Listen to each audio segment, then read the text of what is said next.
Hi, and welcome back to Focal Point AFR Talk. Just want to finish up on that Facebook post that my wife put on her Facebook page from Proverbs 11:11. She was struck by the verse itself. Through the blessing of the upright, a city or nation is exalted, but by the mouth of the wicked it is destroyed. And here's what she went on to write. I was struck by the idea that a city and nation are exalted by the blessings of those whom within them are upright. For some reason, my mind and prayers have only focused on God blessing our nation as a collective. I have been praying for revival for the people of our nation, but have not fully connected the importance and necessity of that request with the nation as a whole. Our nation has been blessed because of the godly ones who have gone before us. Those who have sought to honor God in their personal and public lives. It is because of their uprightness that we have experienced blessing from God. As far as I can see, we are at a crossroad. Many in our nation are listening to the voice of wickedness, godlessness.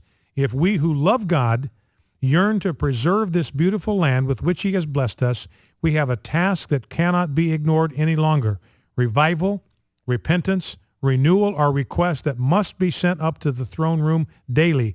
Our neighbors are hurting and even perishing. Our nation and its people are in decay. Please join me in prayer with the many who have seen this truth long before I have. Pray for our nation's people. Pray for the blood of Christ to wash us and heal us. Pray for righteousness to reign in our personal lives. Well, let's go back to the phones, Focal Point AFR Talk. Let's go to Donna. Donna in Madison, Mississippi. Donna, welcome to Focal Point with Brian Fisher. What's on your mind today? Thank you, Mr. Fisher. I appreciate talking to you. Yes, ma'am. I've been a listener of your program for a long time, and I admire you greatly. I appreciate your Christian walk and AFR's Christian walk. But I have to disagree with you on one point, All right. I just feel compelled to say this. I know Mr. Cochran personally, and he is an honorable Christian man, and he has done a great deal of good for Mississippi. No disrespect intended to the Tea Party or Mr. McDaniel in any way. Understand. But Chris, he's young, he's inexperienced, and he has to learn a lot of things. And you don't demonize your opponent to win. I feel that if by some chance Chris McDaniel did defeat Mr. Cochran in the June primary, that would open the door for the Democrats to win our seat. Win this seat in the Senate, and I think that is treading on very dangerous ground. I'm sorry that I'm disagreeing with you on this, but Mr. Cochran is a good man, and he is not against Mississippi in any way. Well, Donna, and I absolutely agree with you about his character and who he is as a person. Nothing that anybody has said should be intended to reflect poorly on his character. It really has nothing to do with the kind of individual he is, with the kind of person he is. I haven't met him, but I'm sure he's a fine, decent, God-loving, God-fearing individual. No criticism there whatsoever. The issue really has to do with his policies in office. That's really where the issue is. Has he used the power of his office in the best interest of the people of Mississippi? And you believe, Donna, and I appreciate you calling to stick up for him, you believe that he has done a lot of good for the state of Mississippi. Are there any things in particular that come to your mind that you believe that Senator Cochran has done for the state of Mississippi that you appreciate especially? Well, I know what being a senior senator does in the eyes of the Democrats. When you have an esteemed Christian man representing your state, and let me interject right here, we have been very lucky over the years to have had people like John Stennis and others that have represented us well in Washington, to be respected by those on the other side and willing to work together for things for the betterment of our state as well as other states. I think in the grand scheme of things, we have to work together. We can be partisan to a point, but we have to compromise at some some point. We have to come together on common ground. I'm one of these that believes in defending liberty and justice, and I believe everybody is endowed by their Creator with certain inalienable rights, and I believe Mr. Cochran has defended these admirably over the years. And I mean, no disrespect to Chris McDaniel at all. I'm sure he's a good man and he has good intentions, but at this point in time, we need Senator Cochran for one more term. All right, Donna, well, listen, I appreciate you taking the time to call. Appreciate you sticking up for Senator Cochran. And, you know, that's really the issue, I think, Donna, that the citizens of Mississippi are going to have to decide for themselves. And people, you know, you listen to this program, you are a solid, devoted follower of Christ, just as we are. And this indicates, you know, people do, even coming from the same theological position, the same fervor for Christ in the Scriptures, we may come out at different places in terms of our who we're going to vote for. And that's really what the electoral process is all about. And each individual, you know, has to look at the two candidates side by side, decide which one they think is going to best represent their values, and then vote for the candidate that they think is going to best ably represent them, promote and defend the values that they think are important in our public policy.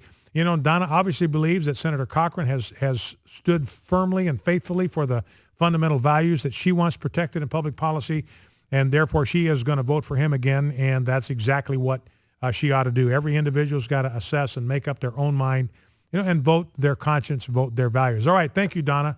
I appreciate that call very much. Let's go to James, Houston, Texas.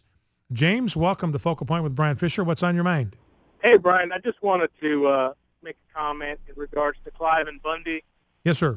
I think that, I mean, I can see right through, you know, the media's little diversion tactic that they try to pull every now and again. You know, it's like a bunch of, you know, second graders, you know, and, you know, it's not, I don't see, I don't believe the baloney for 1 minute. And Clive and Bundy, if he was going to be a racist, if he was going to be all these nasty things that they're trying to make him out to be, he certainly would have used, let's say, more provocative language. Like maybe he could have mimicked a little bit of Bill Maher's act that he does every now and again. Mm-hmm. And so I stand with you. I don't think that I'm not believing the baloney that the media is putting out on Clive and Bundy. And even I was listening to Glenn Beck, and I think what Glenn Beck was saying was, hey, you know, I disagree with him on this, but on this topic of him defending the land, we stand with him on this. We're not saying that we agree with him on what he just said. He probably shouldn't have said it that way. But they still say, hey, you know what? But all it is just an attempt to throw everybody for a loop. Well, you know, and they just feed on this kind of stuff. And, you know, again, I'm probably going to tend to side with his bodyguard, who's a black. I mean, if anybody is going to know whether Clive and Bundy is a racist, it's probably not going to be somebody sitting in a network studio or a cable news studio in New York City. They're not, because they don't know Clive and Bundy. They're not around him. You know, and here is a black bodyguard says, look, I've been around this guy. I've met him. He treats me like family, nothing but hospitality. I have enormous admiration for him. I have enormous affection for him. I look up to him like I look up to my own grandfather. He's a role model for me. And, you know, flatly said he's not a racist. Well, I think I'm going to go on this one. I'm going to go with James Bullock and not the nattering nabobs of negativism in the mainstream media. All right, thanks. Appreciate the call, James. Let's go to Lewis in Houston, Texas. Lewis, welcome. What's on your mind? Hey, Brian. First, I want to say amen to that Facebook post you were talking about.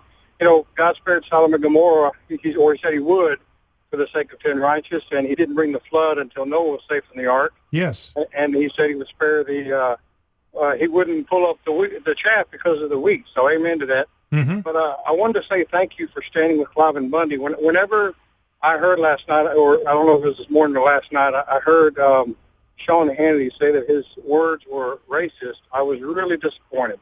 You know, we know the liberal media looks for any opportunity to twist words, and we know that even when Bill Cosby, who's a pillar of the community, said what you were saying about the degradation of the black family, even he left the liberal Democrat plantation, and he was chastised for it. Mm-hmm.